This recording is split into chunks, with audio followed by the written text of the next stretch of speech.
Assalamualaikum Kopmania. Kamu lagi dengerin Compares Podcast. Masih dengan saya, Bagas, hostnya Compares Podcast. Dan kali ini kita udah kedatangan tamu istimewa, Mbak Anis Ada. Apa kabar, Mbak Anis? Halo, baik, alhamdulillah. Selamat sore Compares Podcast. Selamat sore semuanya. Halo. Oke, selamat sore, Mbak. Nah, Mbak Anis Ada ini adalah co-founder dan CEO dari Circle Initiative ya, Mbak? Iya, betul.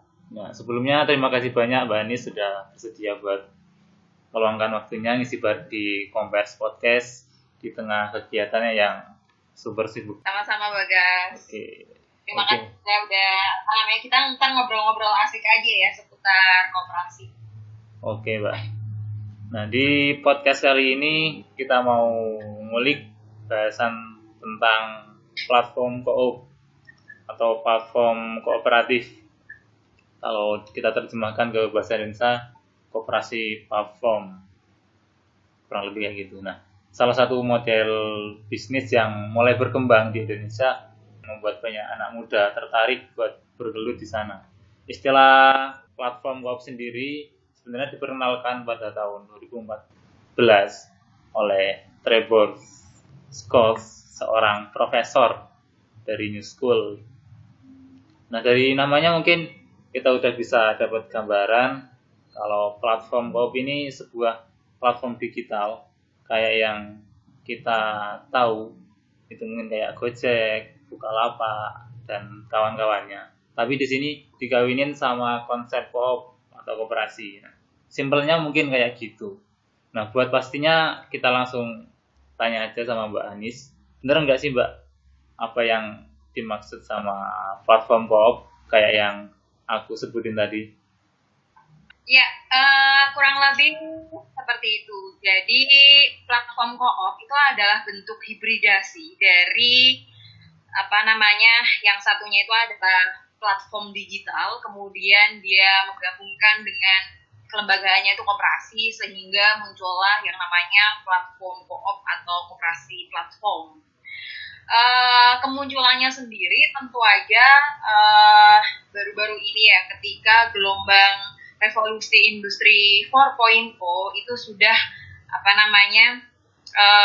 sudah masuk di berbagai daily aktivitasnya kita, mulai dari apapun kegiatan kita, mulai dari belanja, kemudian mengakses pendidikan dan lain sebagainya. Disitulah kita sudah menggunakan teknologi yang kecepatannya itu sangat eksponensial. Nah, tadi sudah dikenalkan dari 2016 oleh si Trevor Scott itu memperkenalkan bagaimana jika sebuah platform digital yang ada hari ini seperti Airbnb, Uber, ya kalau di Indonesia ada Gojek, ada Grab, ada platform-platform lainnya, itu dimiliki oleh para drivernya, oleh para karyawannya, oleh para foundernya, dan lain sebagainya. Nah, imajinasi itulah ataupun bentuk alternatif itu yang yang menjadi sebutan bagi platform co-op. Jadi platform co-op sendiri itu adalah platform digital di mana titik kepemilikannya, tata kelolanya itu dimiliki secara kolektif bersama-sama oleh orang-orang yang terlibat di dalam platform tersebut. Nah, itu sih gambaran singkatnya mengenai platform co-op. Oke, jadi benar ya Mbak yang telah aku sebutin tadi. Sebenarnya kita udah kenal apa yang namanya platform sebangsa kayak Gojek tadi, kemudian Grab, yang Tokopedia, Bukalapak, dan kawan-kawannya itu. Cuma di sini emang digabungin sama konsepnya koperasi. Nah, sekarang dari penjelasan koperasi platform tadi, kita tahu udah mirip-mirip banget sama kayak yang tadi itu namanya platform kapitalisme kalau disebutin sama Trevor tadi. Nah, mungkin teman-teman juga udah pakai apa yang platform-platform kayak Gojek tadi tiap hari bahkan. Nah, tapi dari namanya aja udah beda, platform co-op sama platform kapitalisme. Nah, mungkin Mbak Anis bisa jelasin lagi di mana sebenarnya letak perbedaan antara platform co-op sama platform kapitalisme selain yang tadi udah sedikit disinggung sama Mbak Anis. Oke, jadi banyak sekali perbedaannya ya antara platform co-op dengan platform kapitalisme. Terutama pertama terletak pada ownership-nya atau kepemilikannya. Sekarang kita bertanya, siapa yang memiliki Gojek? Siapa yang memiliki platform-platform kapitalisme yang ada hari ini? Jawabannya adalah mereka para pemilik modal. Pemilik modal yang jumlahnya bisa jadi ya hanya dimiliki oleh segelintir orang aja yang mampu membeli platform-platform tersebut. Bisa jadi di dalam sebuah platform itu yang terlibat itu ada ratusan juta orang.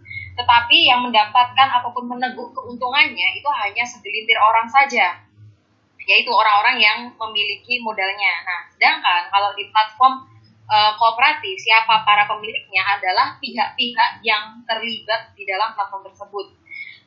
Kalau misal ada salah satu contohnya itu Resonet adalah platform kooperatif, basisnya itu adalah musik. Kalau yang ada hari ini itu di Spotify, maka yang menjadi ownernya itu adalah para penyanyinya, siapa yang menciptakan lagunya, kemudian pendengarnya. Jadi kalau misal kita bayangkan dengerin musik di Spotify, kita ada kemungkinan untuk bisa membeli platform Spotify kayak gitu. Kalau ini ada di Inggris itu namanya Resonet kayak gitu. Para pendengar lagunya, kemudian orang yang nyanyinya, pencipta lagunya, bahkan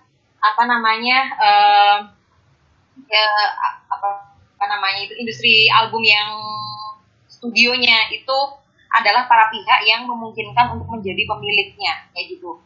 Apapun industrinya, mau di jasa, mau di misalnya pendidikan, mau di e-commerce dan lain sebagainya, para pihak itulah yang menjadi pemilik di dalam sebuah platform kooperatif kayak gitu. Nah, hal inilah yang membedakan dengan si platform kapitalisme yang hanya dimiliki oleh segelintir orang saja ataupun para pemilik modalnya aja kayak gitu.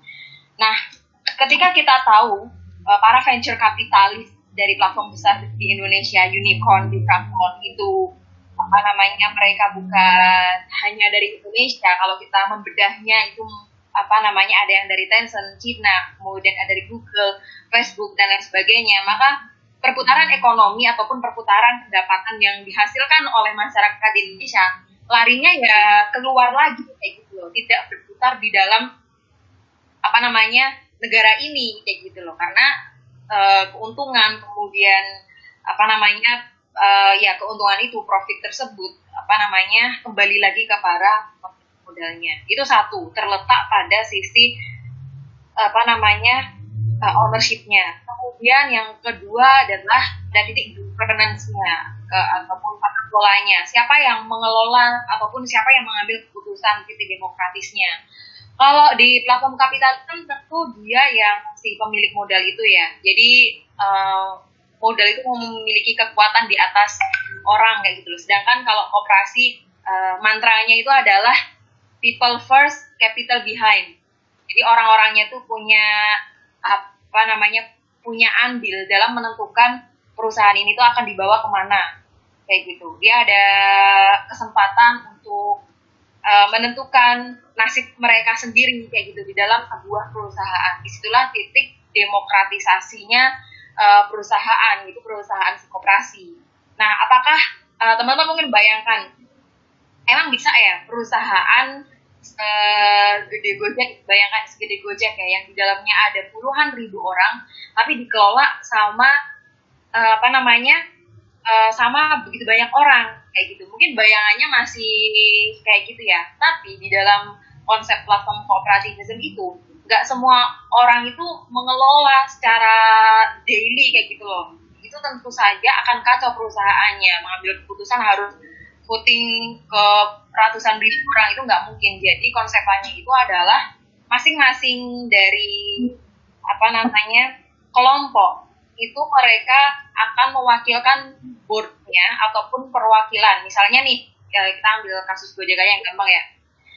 Perkumpulan dari para driver, perkumpulan para investor, perkumpulan para karyawan, perkumpulan para founder, itu mereka memilih para perwakilan dari kelompok itu untuk maju di board. Board itu adalah dewan yang akan menentukan. Nah, disitulah akan muncul lobbying, disitulah akan muncul negosiasi untuk mengambil sebuah keputusan besar kayak gitu. Nah, biasanya itu 1 tahun sekali perwakilan board itu rapat bersama kayak gitu. Jadi ada perwakilan dari masing-masing kelompoknya, perwakilan karyawan sendiri ada, perwakilan para investor sendiri ada, termasuk perwakilan para drivernya. Tapi kan seenggaknya udah terwakili kayak gitu loh.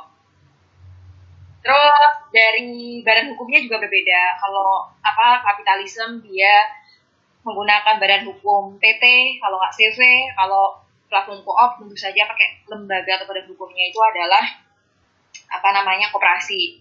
Kemudian kalau teman-teman lihat unicorn, dekakorn itu adalah pencorakan dari platform kapitalisme yang mana bentukan dari hewan itu tuh melambangkan beautiful. Kalau unicorn kan indah kayak gitu ya, cantik, dan nggak semua orang tuh tahu unicorn kayak gitu kan. Nah, tapi kalau kalau platform co-op itu lebih ke zebra, kalau enggak ke cockroach. Cockroach itu adalah kecoa. Nah, kenapa sih kecoa jelek banget kayak gitu loh? Ya, karena analogi dari hewan ini tuh adalah dia itu kecil tapi nggak gampang mati kayak gitu loh. Nggak gampang matinya itu karena waktu itu nuklir di Jepang hanya satu hewan yang bertahan. Salah satunya itu adalah kecoa itu sendiri kayak gitu. Nah, mengharapkannya adalah dari si platform kooperatif ini, ketika platform tersebut dimiliki oleh komunitas lokalnya, oleh masyarakat yang ada di daerah tersebut, harapannya itu dia bisa bertahan dari gempuran monopoli dari luar kayak gitu. Oke. Gitu, Mas. Jadi kalau tak rangkum kembali nih, Mbak, perbedaan antara platform co-op sama platform kapitalisme itu intinya terlihat pada kepemilikannya, Mbak. Kalau pada platform kapitalisme itu cuma dimiliki sama segelintir orang yang mungkin foundernya, kemudian para pemilik modalnya. Nah, sementara di platform co-op itu karyawan-karyawan yang terlibat itu juga sebagai pemiliknya. Gitu ya, Mbak. Iya. Nah, kemudian yang kedua itu dari segi tata kelola. Nah, kalau di platform kapitalisme, penentuan keputusannya itu ya tadi berdasarkan proporsi kepemilikan modal. Jadi yang punya modal yang banyak, nah dia yang paling bisa berpengaruh di perusahaan itu. Nah, tapi kalau di platform co-op, semuanya dari semua elemen, baik dari co-foundernya, kemudian dari karyawan, itu ada perwakilannya masing-masing buat mengambil keputusan, karena keputusan yang dibuat perusahaan mau nggak mau pastinya berpengaruh pada semuanya, termasuk pada karyawannya. Nah, dan yang ketiga itu badan hukum. Nah, kalau dari platform kapitalisme yang kita kenal, kebanyakan badan hukumnya itu PT ataupun CV. Kemudian kalau platform co-op dari namanya sudah kelihatan, badan hukumnya pasti koperasi, seperti itu. Nah, sekarang ada tambahan lagi, boleh nggak nambahin? Ada tambahan lagi, Mbak? Apalagi itu, Mbak? Yang selanjutnya itu adalah dari modalnya. Kalau yang kapitalisme, sumber modalnya itu dari venture capital, VC. Kalau mungkin teman-teman di startup itu sering sering nyarinya itu gimana ya cari venture capital kayak gitu, dan mereka biasanya setiap hari kerjanya itu adalah dari ke kafe untuk menawarkan menjual ide mereka, siapa yang mau mendanai gitu, venture capital untuk scale up atau merealisasikan ide mereka. Nah, kalau platform co-op, sumber pendanaannya itu adalah dari koperasi besar, kemudian dia mau menginvestasikan, jadi dari para pemilik koperasi, misal di situ ada 7.000 orang anggota, ya mereka yang akan memiliki platform tersebut kayak gitu, ataupun konsorsium koperasi dan juga komunitas atau masyarakat yang ada di daerah itu. Jadi kalau misalnya kamu tuh pendanaan sampai 1 miliar, misalnya kamu buka aja, masyarakat membelinya dengan harga 500.000 atau 50.000, apapun itu, nanti masyarakat bisa menjadi bagian dari si platform. Kemudian dari sisi isunya ya, kalau saat platform kapitalisme itu isunya itu adalah dia mengejar pertumbuhan. Jadi yang dikejar itu adalah growth dan growth.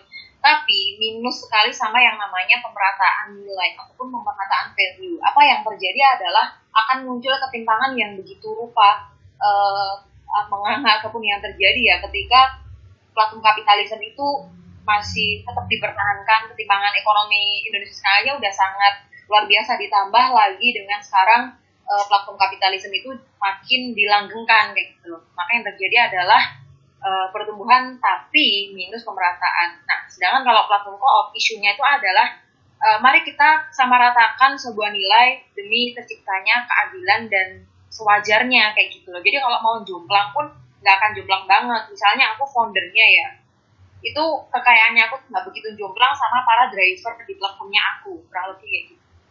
Terus orientasinya kalau si kapitalisme dia ke valuasi, sedangkan kalau platform co-op itu fokusnya tuh benefit. Ada nggak sih benefit ataupun manfaat-manfaat dari adanya platform ini? Jangan sampai ini menghancurkan misalnya hutan ataupun menghancurkan ekologi, kultur behavior dari masyarakat dan sebagainya.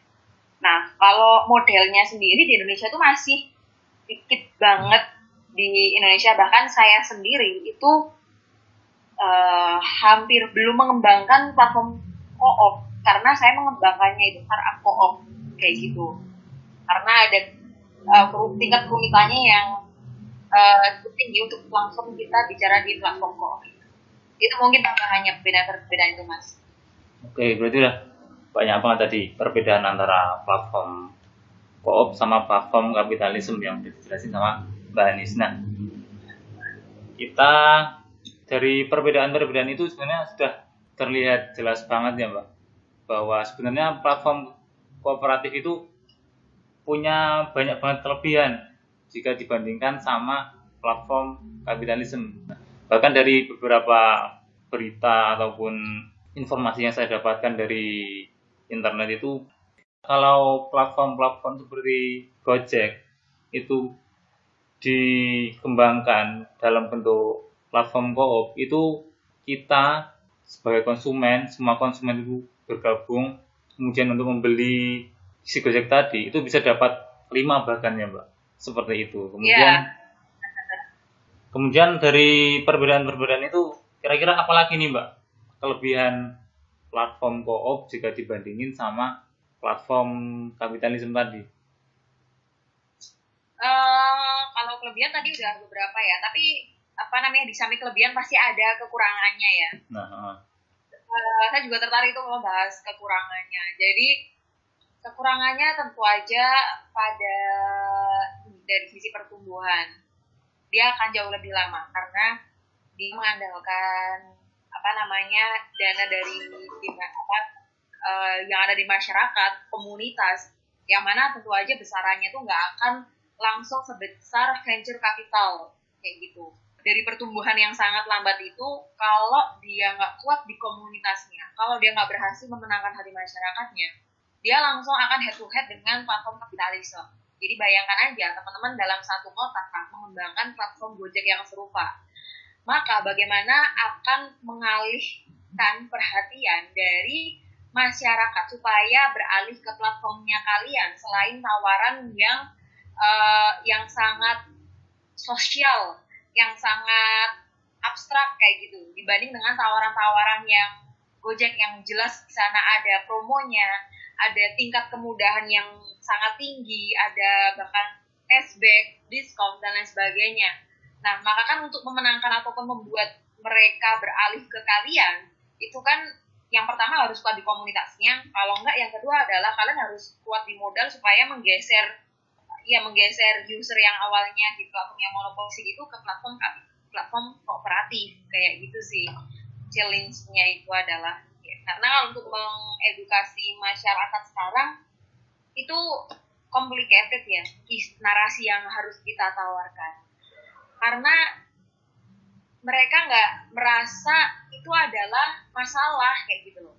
Dan mungkin teman-teman yang mendengarkan di sini juga, ya kita keluar dari pintu kamar, keluar dari rumah, semuanya berjalan normal kok, semuanya lancar-lancar aja kok, nggak ada masalah. Kenapa aku harus ngomongin ownership, kenapa aku harus concern di isu kolektif kayak gitu loh.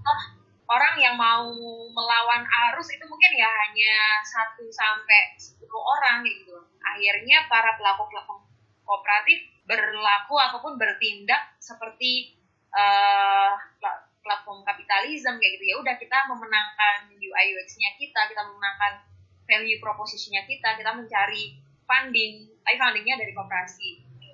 Jadi bukan pada titik mengedukasi masyarakat, tetapi memvalidasi bisnis modelnya mereka itu beneran diterima sama masyarakat gitu loh. Karena di tengah konteks masyarakat hari ini ya, untuk mengedukasi mereka itu akan butuh PR yang sangat lama, ataupun langsung ke maksud ekonomi politik kayak gitu.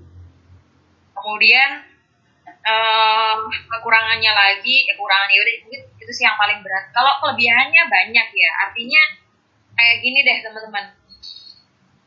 Ketika kita tahu itu adalah masalah, ternyata muncul ketimpangan, kemudian itu nggak benar, bukan nggak benar ya, tapi ya itu masalah, kita tahu, dan kalau kita mau diem aja itu juga lucu, karena kita berkesadaran ya. Beda cerita kalau semisal saya di desa dan kemudian saya nggak tahu soal isu ini, ya udah fair-fair aja. Tapi kalau kita tahu ini adalah masalah ketimpangan, kemudian laku dari platform kapitalisme ini begitu merugikan para masyarakat ataupun para masyarakat, itu kenapa kita tidak mulai memikirkan alternatif lain ataupun bentukan lain, karena masih sangat memungkinkan loh Mas kayak gitu. Itu kelebihannya itu sih. Oke, tadi masih ada lagi. Masih ada lagi, Mbak. Apa lagi Mbak kira-kira, Mbak? Ya. Foundernya itu akan tetap didaya kayak gitu loh. Dia selaku orang yang melahirkan ide. Jadi gini, banyak cerita teman-teman saya, karena kan saya di inkubator ya, saya menginkubasi dan saya mencari banyak kasus. Apa yang terjadi ketika para founder itu menjual idenya ke investor? Yang terjadi adalah dia itu disuruh suaranya dia itu hilang ketika dia menjual idenya ke investor dan investor mendapatkan lebih dari 50%. Founder ini yang berdarah-darah di awal, kemudian dia yang melahirkan dia yang susah payah, tapi dia tuh disetirin sama investor kayak gitu loh. Hak dia sebagai founder itu footnya itu tidak kuat kayak gitu. Artinya ujungnya dia disetir sama modal, ujungnya dia disetir sama yang capitalnya itu. Tapi kalau di platform kooperatif, founder itu masih bisa terlindungi tadi melalui perwakilan board itu. Ada yang namanya skema negosiasi, ataupun para pihak itu, kalau misal kamu ingin memenangkan suara banyak orang atau perwakilan-perwakilan dari masing-masing pihak itu, ya kamu lobby mereka supaya mereka sepakat dengan opini kamu atau argumen kamu ataupun pendapat kamu. Jadi pada titik pengambilan keputusannya, founder itu jauh lebih terlindungi ketimbang menggunakan platform kapitalisme. Oke, jadi sebenarnya memang banyak banget sih keuntungan atau kelebihan dari platform co-op jika dibandingin sama platform kapitalisme ya. Tadi yang memang penting sih yaitu terkait pemerataan dari pembagian keuntungannya antara miliknya kemudian pekerjanya. Nah, selain itu juga tadi disebut sama Mbak Anis terkait hak dari si foundernya ya. Ketika di platform kapitalisme itu kebanyakan dari founder-founder itu ketika udah dapat modal, nah yang punya modal itu yang berkuasa atas ide-ide yang udah dibuat sama foundernya yang tadi itu. Nah, sekarang terlepas dari kelebihan-kelebihan tadi, sebenarnya juga ternyata masih ada kekurangan-kekurangan dari platform co-op sendiri. Nah, mungkin memang masih perlu banyak kita adakan riset lagi supaya nanti ke depan ide tentang platform co-op itu benar-benar bisa membawa pada keadilan dan kesetaraan ekonomi buat semua rakyat gitu. Tadi juga sudah sempat disinggung nih sama Mbak Anis terkait startup co-op. Nah, sebenarnya saya juga masih bingung nih Mbak, antara startup co-op sama platform co-op itu sama atau beda sih gitu. Kalau beda itu, nah kalau beda sekarang letak perbedaannya di mana sebenarnya Mbak? Oh iya, bedanya pada ownership-nya. Kalau platform co-op dimiliki oleh berbagai pihak ataupun multi pihak dari kelompok-kelompok yang berkaitan dengan platform tersebut. Kalau startup co-op, ownership-nya itu hanya terletak pada founder co-founder, worker, sama investor.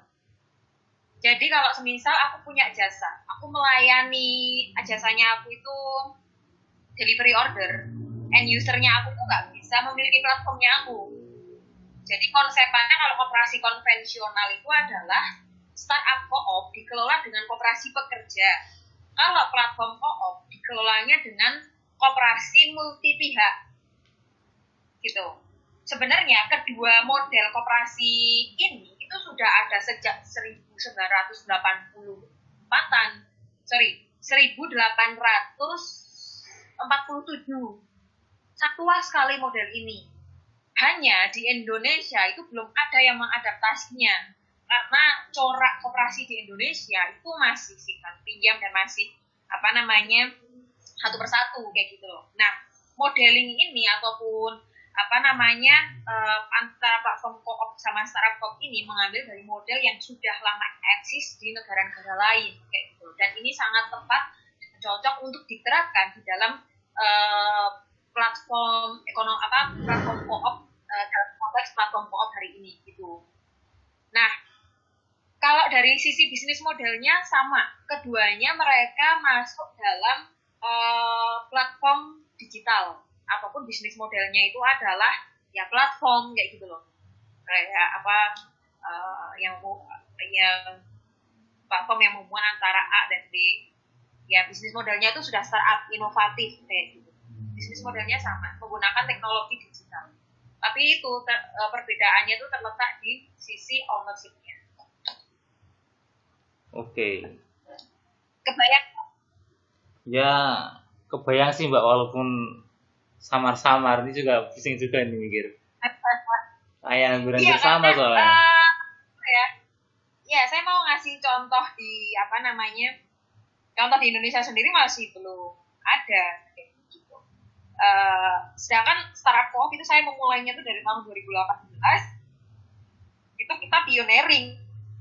Kita mencoba model sendiri dan kemudian kita tawarkan kepada pemerintah model itu dan kita didukung untuk merealisasikannya. Kenapa? Karena koperasi itu sekarang sudah terjebak di dalam lembam, mengalami kelembaman. Tidak ada keinovasian yang baru yang buatnya bergeliat. Karena kenapa? Karena nggak ada anak-anak mudanya. Loh, kenapa anak muda nggak mau di koperasi? Karena pertama nggak prestis, kemudian bentuk modelnya simpan pinjam yang nggak oke buat si anak-anak muda, sehingga koperasi nggak tangkas. Akhirnya koperasi nggak adaptif terhadap perkembangan zaman kayak gitu. Nah, maka dibentuklah model startup co-op ataupun platform co-op ini supaya mulai banyak nih anak-anak muda yang akhirnya membuat startup, karena Indonesia sendiri startupnya hype juga ya. Kita menempati posisi kelima di dunia loh pertumbuhan startup. Nah, dari sisi itu kita melihat startup ini banyak kekurangannya ataupun miss-missnya kayak gitu. Sehingga kita menawarkan yang namanya startup co-op. Nah, cuman tadi saya di awal bilang, saya belum mengembangkan platform co-op karena tingkat kerumitannya tinggi. Ya, karena saya harus membangun sebuah startup yang mana para pihaknya itu juga menjadi pemilik. Itu belum saya praktekkan sih. Masih yang menjadi ownernya itu adalah para pekerjanya, driver-drivernya, kemudian para founder dan co-foundernya. Harus batas itu. Paling mudah membedakannya itu pada sisi ownership-nya, Mas, kepemilikannya. Siapa yang memiliki platform co-op? Siapa yang memiliki startup co-op? Kalau platform co-op, usernya, penggunanya itu bisa menjadi owner. Kalau startup co-op tidak bisa. Yang bisa hanya para pekerjanya saja. Foundernya, co-founder, dan juga investor. Oke, udah makin jelas sekarang, Mbak. Nah, sekarang kita kembali lagi nih, Mbak, ke masalah koperasi tadi, seperti yang udah dibilang Mbak Anis. Sebelum kita kenal istilah platform co-op atau startup co-op, kita itu emang udah kenal sama yang namanya koperasi ya. Walaupun kalau dengar kata koperasi emang pikiran kita lebih pada koperasi simpan pinjam. yang sering tiba-tiba SMS kita nih buat nawarin pinjaman, ataupun koperasi-koperasi retail kayak kebanyakan yang jualan kayak minimarket itu. Nah sekarang dengan adanya platform koop itu mungkin nggak sih Mbak, kalau koperasi-koperasi yang udah kita kenal itu kayak koperasi simpan pinjam, kemudian koperasi konsumen, koperasi produsen tadi dikembangkan ke dalam model platform koop itu mungkin nggak? Sangat memungkinkan sekali. Tapi kalau tawaran saya kepada koperasi-koperasi yang udah eksis itu adalah bukan dengan cara mereka meninggalkan bisnis yang udah jalan sekarang. Lucu juga kan, kalau bisnis yang udah jalan sekarang kemudian ditinggalkan dan dia beralih ke platform digital. Cara mainnya bukan seperti itu. Tapi cara mainnya adalah ibarat kata ini adalah kita melihat potensi ya. Koperasi yang eksis hari ini tuh nantinya akan tenggelam dan kemudian kita akan menyiapkan bentukan-bentukan baru bisnis model baru yang akan rising. Maka keduanya itu bisa berjalan seiringan. Kayak gitu loh. Dengan cara koperasi ini mendanai pertumbuhan dari risingnya para platform koop itu. Paham nggak?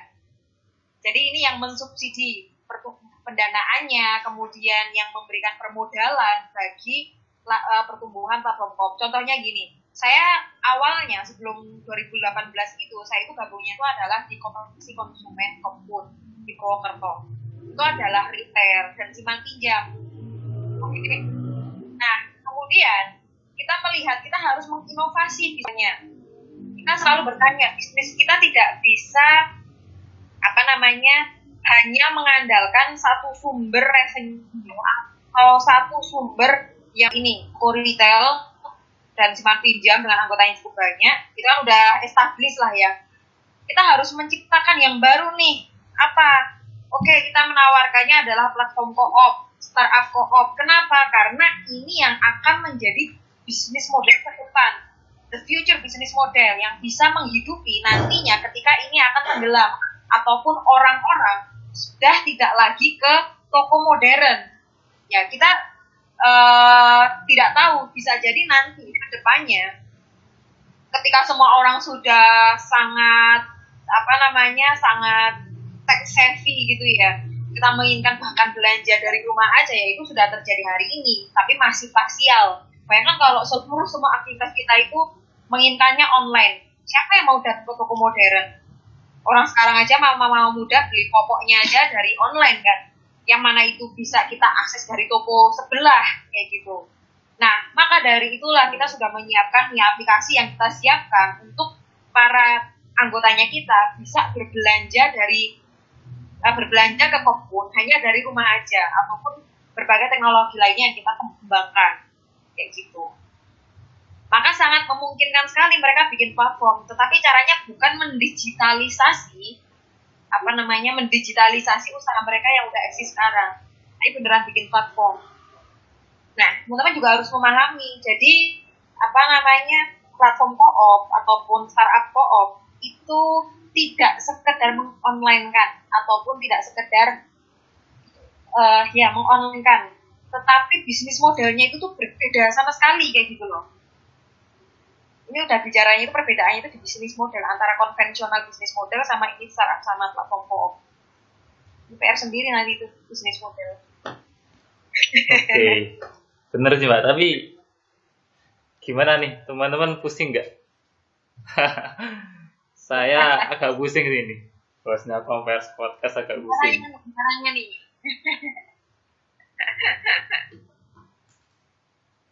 Oke ya nanti kita ke depan sambil belajar lagi sama Mbak Anis, kemudian sama teman-teman yang lain. Tapi intinya kayak gitu, kayak yang dijelasin sama Mbak Anis. Intinya apa? Ya, jadi koperasi-koperasi yang hari ini ada, posisinya itu adalah mereka mensupport lahirnya platform kooperatif itu adalah proposnya saya. Karena mereka itu sudah punya modal, sudah punya sumber pendanaan yang mapan, sehingga mereka rangkul aja para anak-anak muda yang punya ide-ide liar. Dan kalau mereka mengembangkan sendiri, saya ragu mereka bisa. karena konteks cara mendevelopnya sendiri, pendekatannya itu berbeda.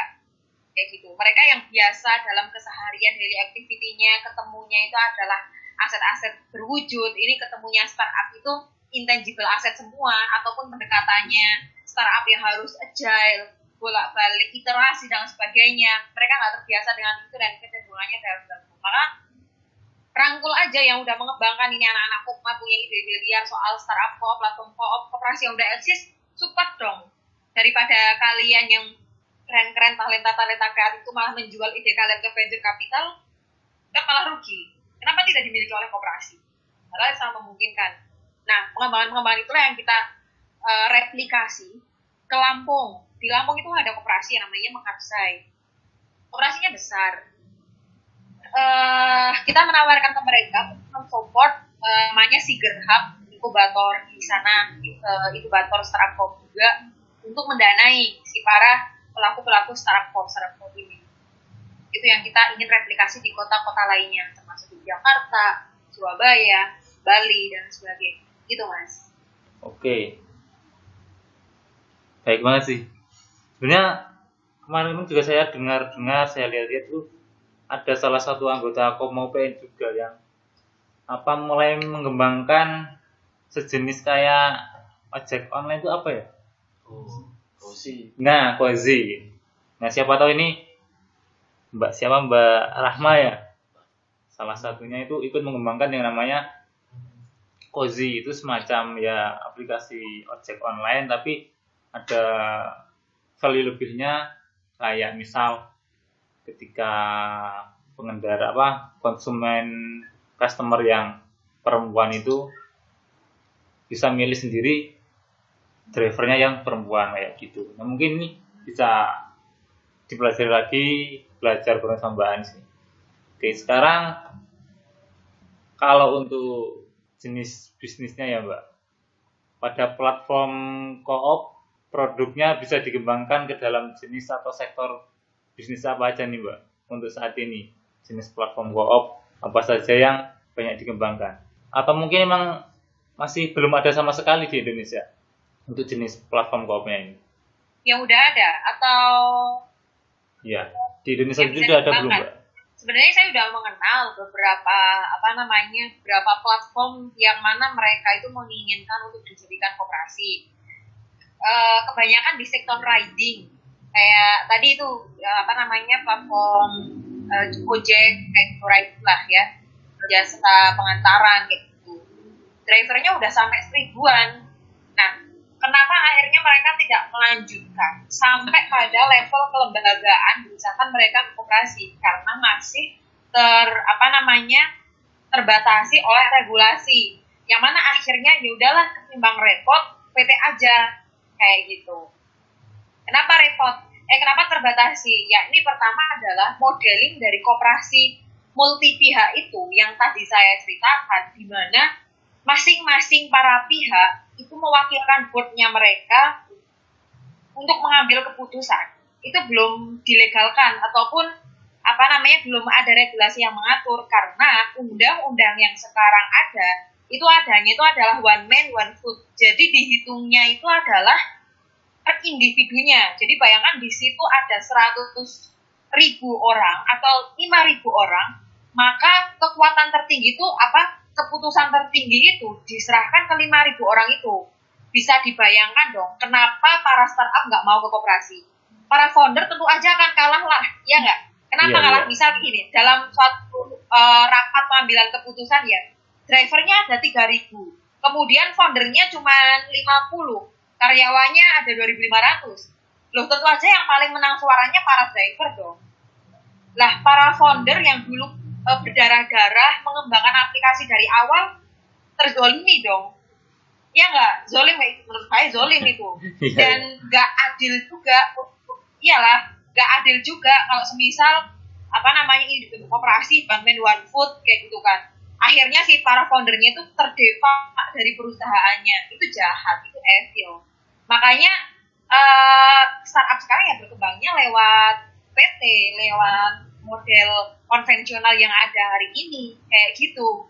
Maka kalau di platform koperasi multi pihak itu cara kerjanya nggak kayak gitu. Ini kelompok founder nih, suaranya 30%. Para driver orangnya ada 5.000, tapi suaranya dia itu hanya 10%. Kemudian ada para pekerjanya. Para pekerjanya ini ada 2.500 orang, suaranya itu hanya 15% dan sebagainya. Nanti itu didiskusikan secara kooperatif. Nah, baru nanti para boardnya itu ngumpul ya, kayak anggota dewan kayak gitu, kayak DPR gitu. Anggota dewannya ngumpul nih. Jadi gimana nih, 1 tahun sekali yang keputusan mau dibawa kemana? Nah, itu adil. Nah, banyak yang awalnya menginginkan koperasi itu akhirnya memutuskan untuk tidak melanjutkan sampai pada titik kelembagaan, padahal niatannya itu udah bagus. Ini biar masyarakatnya hidup, kemudian agar perputaran uangnya itu ada di lokal aja, itu nggak sampai terjadi ataupun tidak sampai terrealisasi karena dari sisi kelembagaannya.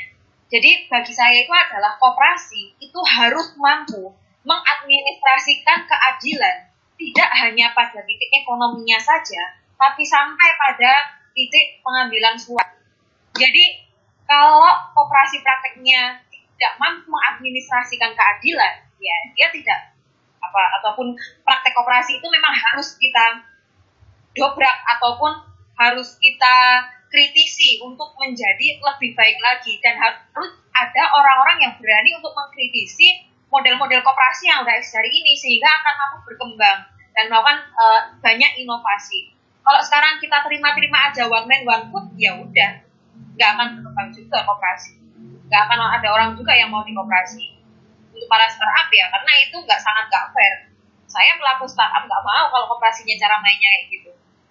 Kenapa? Karena saya founder, saya mengorbankan waktu saya. Saya mungkin yang udah berkeluarga mengorbankan keluarga saya karena saya harus membangun perusahaan. Tapi pada titik ketika udah besar, saya bisa terjebak itu adil kayak gitu. Nah, maka ya itu harusnya bisa mengajarkan keadilan seadil-adilnya dan sewajar-wajarnya. Oke, berarti udah masuk ke tantangan-tantangan ya, Mbak, sebagai pelaku yang ingin mengembangkan model platform kopi ini. Nah, oke, sekarang ya, pengembangannya saya kira bisa apa? Mau sektor pertanian, mau di sektor pendidikan, kesehatan, bisa apapun lah. Sebenarnya itu bisa dikoperasikan untuk masuk di platform. Nggak terbatas hanya di riding ataupun jasa aja. Oke, itu Mas. Peluangnya banyak ya Mbak, nggak cuma di riding aja yang banyak berkembang ya. Sampai ke pendidikan pun sebenarnya ada peluangnya gitu. Dan sekarang Mbak Anis ini kan sebagai co-founder ya, sekaligus CEO dari Inner Circle. Nah, mungkin Mbak Anis bisa sharing nih ke kita bagaimana pengalamannya dulu ketika perjuangannya buat membangun Inner Circle hingga tumbuh sampai sekarang ini. Gimana ya? Jadi ceritanya dulu tuh saya mau bikin startup namanya PD Solution. Itu semacam platform palu gada lah. Apa lu punya gue ada, dari kebersihan, delivery order dan sebagainya. Singkat cerita gagal. Saya sendiri backgroundnya bukan dari orang IT. Saya dari administrasi negara. Kemudian saya melihat peluang yang sangat luar biasa di startup, dan as an entrepreneur sebagai pengusaha, tentu saja peluang itu tidak bisa kita tutupi. Itu kita harus grab it and let's build it. Singkat cerita ya udah berani aja bikin startup. Even saya bukan orang IT. Kemudian saya mengajak teman saya yang di IT untuk membangun aplikasi tersebut, tapi ternyata tantangannya itu tidak hanya di aplikasi atau teknologi saja, tapi masih banyak tantangan-tantangan lainnya. Kemudian saya mencoba membangun ekosistem komunitas dulu nih, komunitas startup tapi basisnya koperasi. Karena sebelum saya 2018 itu saya sudah lama di koperasinya ya. Tentu saja spirit itu tidak bisa saya tinggalkan aja. Jadi ketika saya bicara startup, kemudian saya bawa koperasi, disitulah mulai terminologi startup muncul. Saya bikin kopdar, ternyata antusiasmenya cukup banyak nih di di Purwokerto, dan apalagi waktu itu belum ada komunitas yang leading pada isu startup, dan kemudian inkubator sendiri itu belum ada. Beda mungkin sama kota-kota gede yang udah sangat masif di mana-mana. Tapi kok Purwokerto punya cerita lain, akhirnya kita menggandingkan diri untuk menjadi inkubator dan juga ekosistem builder untuk startup kayak gitu. Nah, perjalanan pertama ya kita hanya yakin aja semesta akan mendukung, dan di tahun pertama itu kita dapat investor untuk mensupport kita. Itu adalah konsorsium dari 20 koperasi besar di Indonesia. Jadi konsorsium itu mensupport pendirian lembaga inkubator kita, kemudian berjalan kita menginkubasi, kita melahirkan startup koperasi, kemudian sekarang kita bermitra dengan LPDB. Dan tentu saja dengan banyak tantangannya, dengan banyak naik turunnya, karena untuk mendorong orang-orang atau anak-anak membangun startup itu butuh tantangan tersendiri, butuh penjelasan yang detail, sehingga PR-nya ya di detail-detailnya itu sih. Itu singkat cerita kayak gitu inkubatornya. Oke, menarik ya. Nah, berarti apa aja nih Mbak hal-hal yang perlu disiapin buat teman-teman yang mungkin punya niatan buat terjun ke dunia platform co-op ataupun startup co-op? Apa aja nih Mbak yang perlu disiapin? Kalau nggak ada rumusan yang baku ya. Tentu saja harus sesuaikan dengan kondisi teman-teman yang ada sekarang. Tapi to be inovatif ataupun untuk memulai sesuatu hal, itu saya menyarankan jangan melihat keluar, jangan out of the box. Justru kalau saya inside the box. Kita bisa memulainya itu dari sesuatu yang terdekat dari kita. Kayak tadi kita membangun PD Solution, itu adalah karena saya melihat ada vacuum cleaner di salah satu ruangan nggak kepake. Jadi ruangannya itu pakai karpet, tapi akhirnya ruangan itu nggak kepake, singkat cerita. Dan saya melihat kok vacuum cleaner yang harganya mahal ini sayang banget nganggur ya, yang mana seharusnya itu bisa difungsikan, nilai fungsinya itu masih ada gitu. Sehingga kita bikin jasa kebersihan aja kayak gitu. Jasa kebersihan pakai vacuum cleaner itu. Anak-anak kosan pasti seneng ada jasa 30 ribuan tapi kos-kosan jadi bersih kayak gitu kan. Gitu. Jadi kadang kita memulai sesuatu hal itu, lah kan aku nggak punya modal, aku nggak punya kemampuan ini, aku nggak punya kemampuan itu. Justru itu yang akhirnya itu menghambat kita untuk do something. Sehingga saran saya itu adalah lihat yang ada dalam diri kita, karena saya yakin semua dari kita pasti punya potensi, hanya perlu kita melihatnya lebih dalam apa yang bisa kita maksimalkan dari berbagai hal yang ada dari terdekat kita, sumber terdekatnya kita ataupun modalitas yang kita miliki, baik modalitas skill, modalitas apapun itu yang bisa kita optimalkan. Kemudian untuk memulai platform itu untuk memulai sebuah platformnya sendiri ya untuk individu ya. Sedangkan kalau kalian ingin mengkonversinya menjadi koperasi adalah kalian harus mempelajari betul bagaimana titik kelembagaannya, bagaimana kalian sudah mengetahui konsekuensinya. Kalian harus berbagi kepemilikan, yang mana nggak semua orang itu mau berbagi. Kalau aku sendiri nanti bisa tajir sendiri, misalnya kalian inginkan seperti itu, nggak pengen kebermanfaatan, ya maka kalian bukan ruangannya di koperasi kayak gitu kan. Tapi kalau kalian ingin membuat ataupun punya visi sosial lebih kepada kebermanfaatan, ya maka platform co-op adalah jawaban buat orang seperti kalian kayak gitu. Oke, berarti itu Mbak, apa yang terpenting itu inovatif sama melihat yang dekat-dekat aja nih, istilahnya inside the box. Nah, kita melihat apa yang ada di sekitar kita yang sekiranya bisa dimanfaatkan, bisa dikembangkan buat jadi peluang yang lebih besar lagi. Oke, terakhir Mbak, ada informasi tambahan atau mungkin motivasi buat pendengar Kompers Podcast yang kedepannya mau mengembangkan platform co-op ataupun startup co-op? Pendengar podcast Kompers yang saya cintai. buat teman-teman pendengar, jangan latah membangun platform co-op tanpa tahu konsekuensinya. Tentu banyak konsekuensi bagus yang akan kalian dapatkan, seperti kalian jauh lebih terlindungi dari dari kedikdayaan, visi sosial kalian yang akan tertampung. Kemudian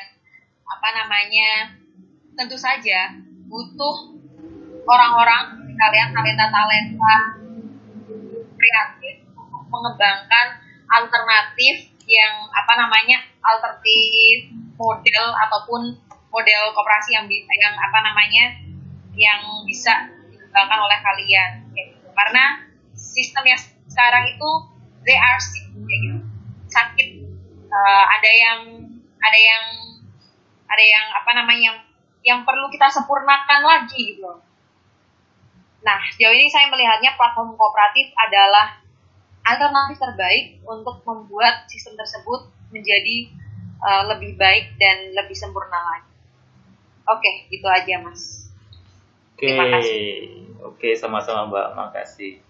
Berarti memang masih ada yang perlu kita garis bawahi ya, ketika kita mau terjun ke dunia platform co-op yang sebenarnya adalah solusi dari permasalahan yang ada. Itu kita emang harus benar-benar paham sama konsekuensi yang harus kita tanggung ketika akan mengembangkan platform co-op. Nah, cukup itu dulu buat podcast episode kali ini tentang platform co-op, startup co-op. Saya udah lumayan ya, agak-agak pusing juga. Nah, tapi semoga bisa nambah wawasan buat teman-teman dan juga bisa ngasih insight baru buat teman-teman kalau mau kedepannya mengembangkan tentang platform co-op ini. Nah, kalau teman-teman mau ada saran buat tema atau bahasan podcast selanjutnya, boleh komen atau DM ke IG-nya Kompers UPNJK. Oke, gitu aja teman-teman. Makasih banyak sekali lagi buat Mbak Anissa Ada atas waktunya dan juga ilmu yang udah dibagikan kepada kita, teman-teman pendengar Kompers Podcast. Semoga bisa bermanfaat buat kita semua. Oke, makasih banyak Mbak Anis. Baik, terima kasih juga Bagas dan teman-teman semua. Sehat dan sukses selalu. Oke, makasih Mbak. Saya cukupkan dulu. Sampai jumpa pada episode selanjutnya. Bravo Kopma. Bravo.